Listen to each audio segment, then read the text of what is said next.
నమస్తే, welcome to Leo. మనతో ఉన్నారు పొలిటికల్ అనలిస్ట్ అంకమరావు గారు.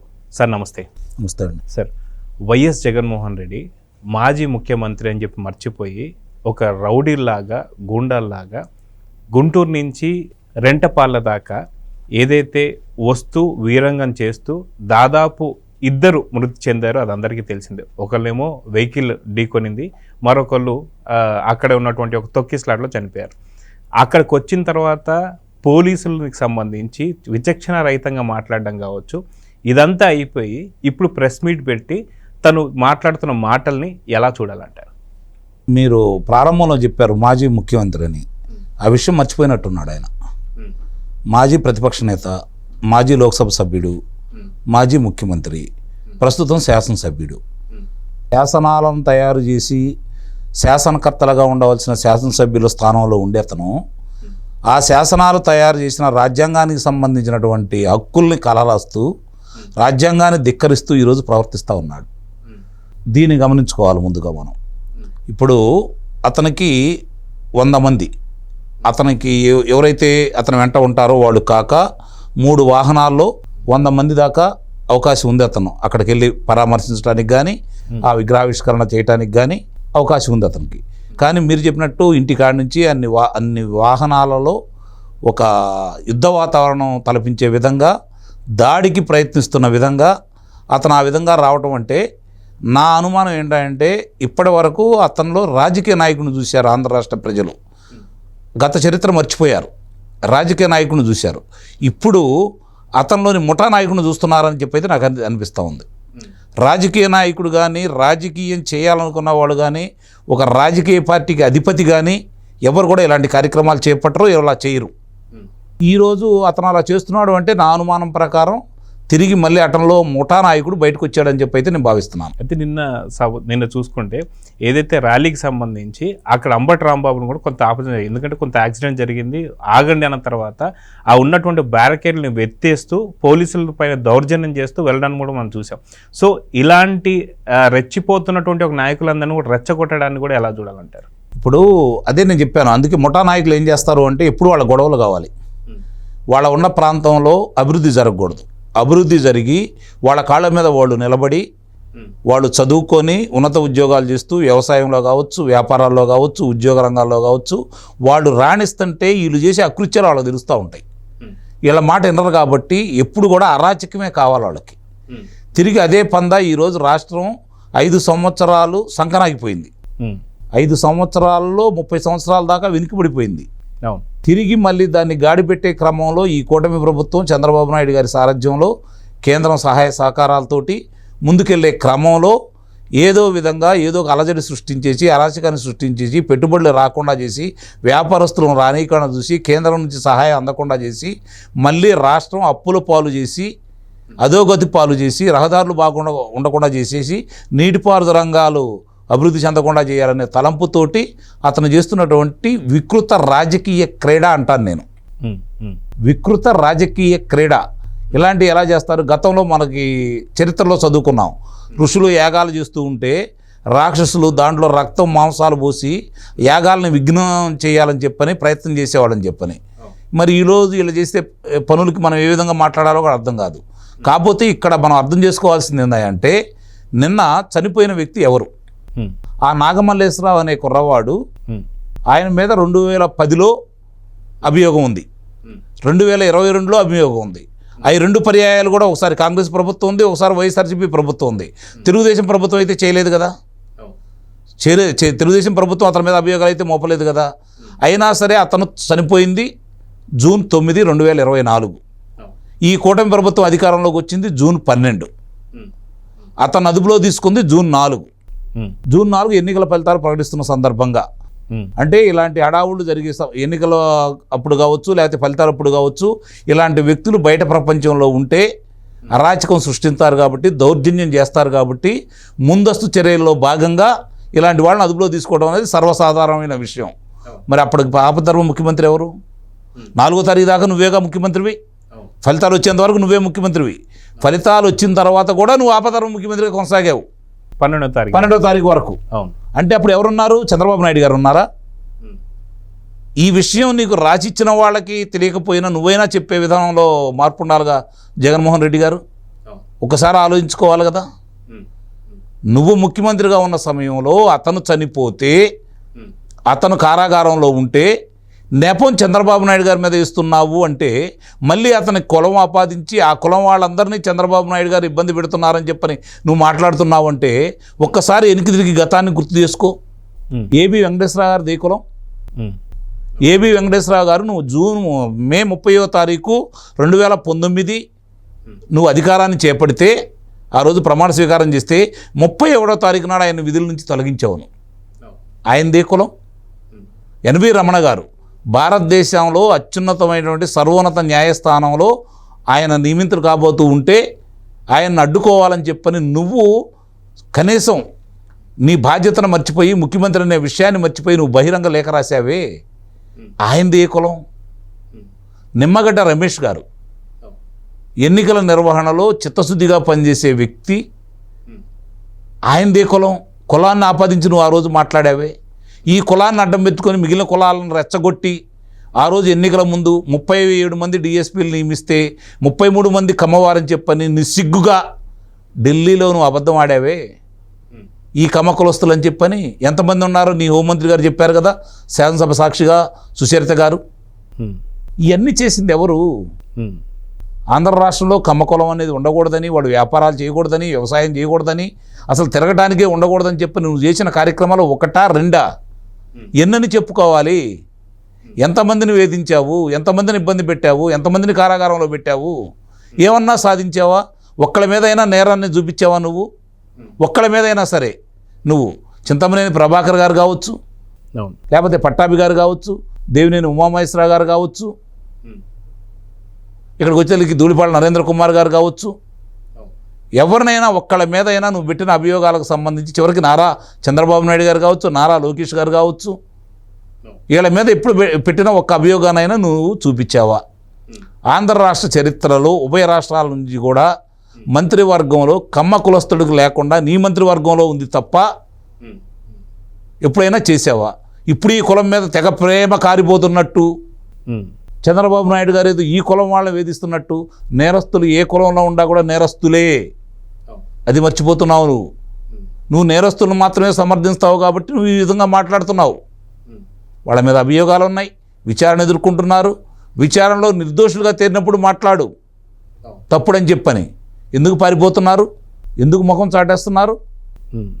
ఎవరు వీళ్ళంతా? ఈరోజు కుల ప్రస్తావన ఎందుకు తీసుకొచ్చావు? ఇప్పుడు అతనికి సంబంధించి అతను ఉప సర్పంచి, అతని మీద 2 అభియోగాలు ఉన్నాయి. ఈరోజు ఈ ప్రభుత్వం పెట్టింది కాదు, ఎన్నికల ఫలితాలు వచ్చినాయి, బెట్టింగ్ కాశాడు, బెట్టింగ్ డబ్బులు కూడా తన దగ్గర పెట్టుకున్నాడు, వాళ్ళ కట్టాల్సి వచ్చిందని చెప్పని ఆత్మహత్య చేసుకున్నాడు. అవి కూడా కాశాడు కాబట్టి తీర్చలేకో ఏదైనా సరే చనిపోయినందుకు బాధే.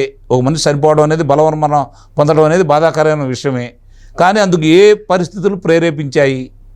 ఏ పరిస్థితుల్లో ఆత్మహత్య చేసుకున్నాడు? ఎవరు వేధించారు? ఎవరు వేధింపులు తాళలేక అతను ఆత్మహత్య చేసుకున్నాడు? పరిశీలించుకోవాలి కదా.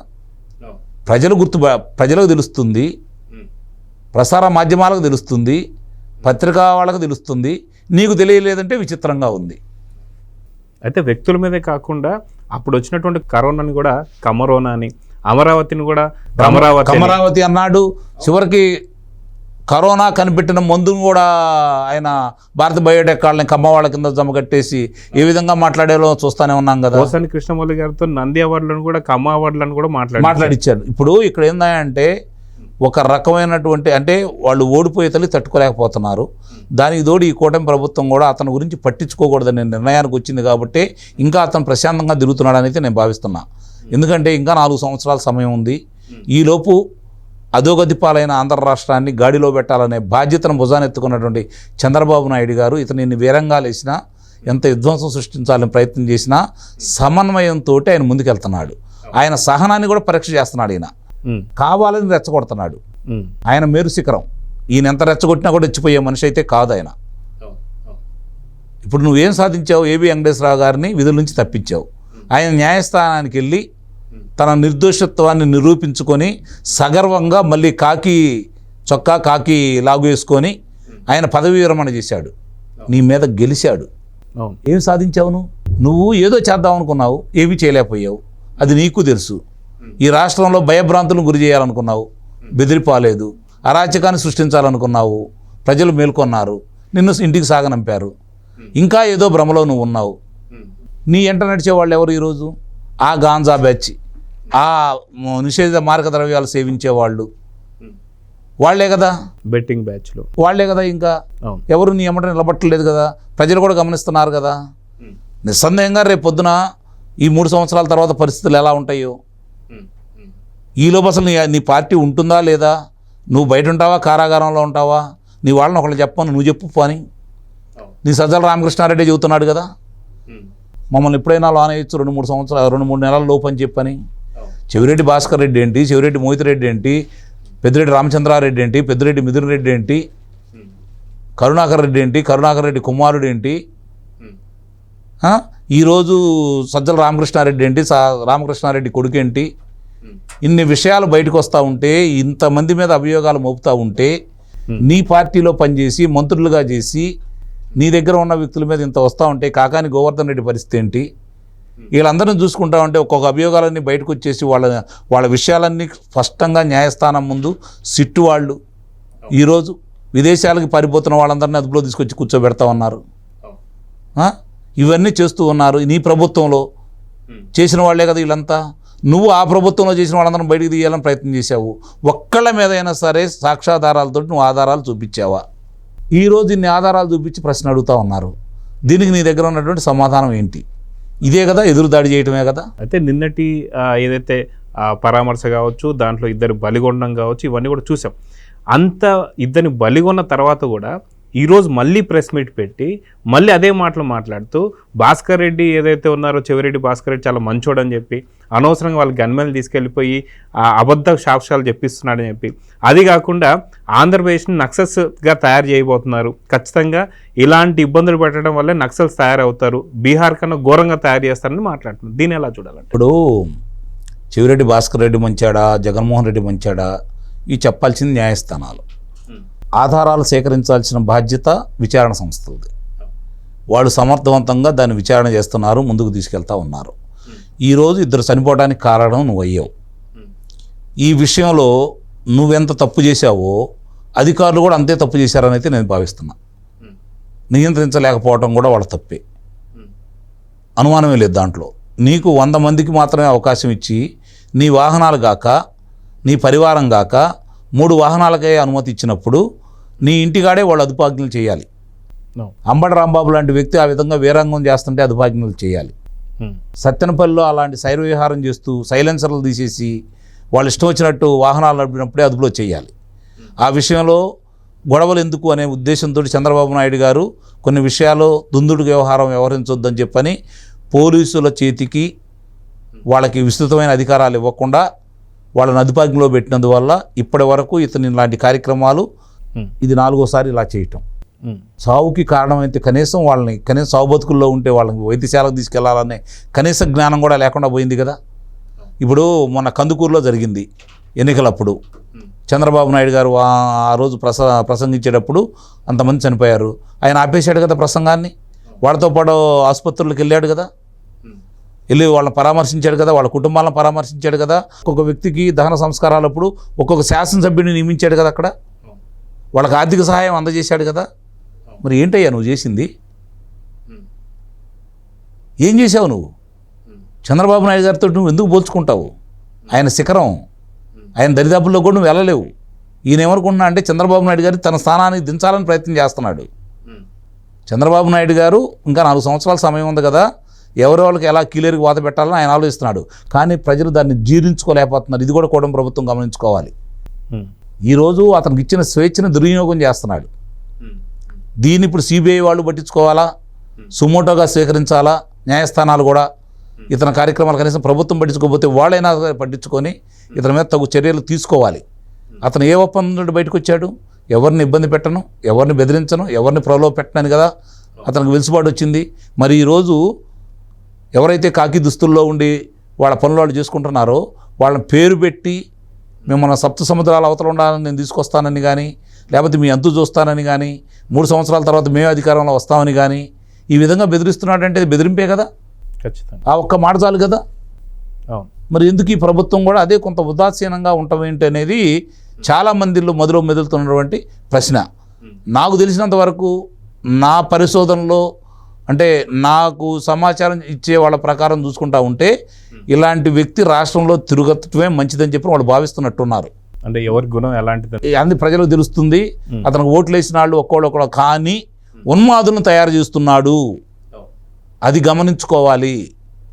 వాళ్ళని ప్రారంభంలోనే అడ్డుకట్ట వేయాలి, అదుపాజ్ఞంలో పెట్టాలి, ఇది గమనించుకోవాలని చెప్పి అయితే నేను ఈ కూటమి ప్రభుత్వానికి విన్నవించుకుంటున్నా.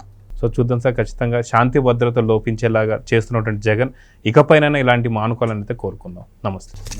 Please subscribe to Leo News for more videos.